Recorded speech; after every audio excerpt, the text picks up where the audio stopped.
That calorie counting point though. There's a big school of thought that in order to lose weight and be healthy, all you've got to do is count those calories. Yeah. There's something called a set point. Have you heard about the set point? Yeah, which is the amount of calories that I need to consume in order to hit my... That's right. So we all have a set point. If you're going to go down the calorie path, you have to understand you have a set point. And the set point is there's how much calories coming in and how much calories going out. What's the delta of that?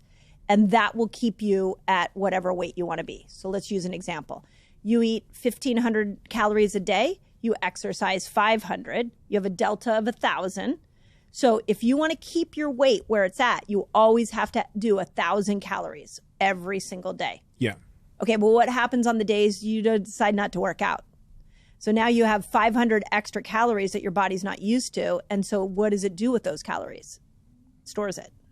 So then you all of a sudden start noticing you're gaining weight and you don't really understand why. So you're like, well, let me count. I need to restrict calories. Yeah. So then you start eating maybe, I have 500 less. Yeah. And then you bring the set point down. Well, that's your new set point. You're going to have to stay at that set point now if you don't ever want to gain another pound. You see the game? Oh, okay. So my set point is moving, the crafty.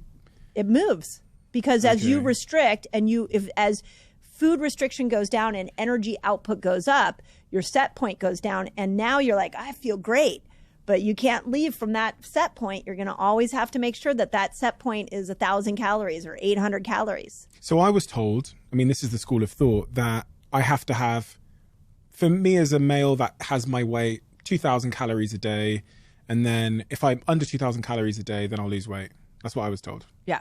So you go to 1,500 calories. You drop weight. Yeah, to lose the weight. Yep. You go back up to 2,000. And for most people, they start to gain weight again.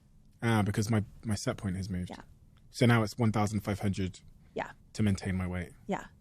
Which is why, if you think about it, have we ever seen a calorie restriction diet work long term? No. Right. I haven't. Long term being the key word there. Yeah.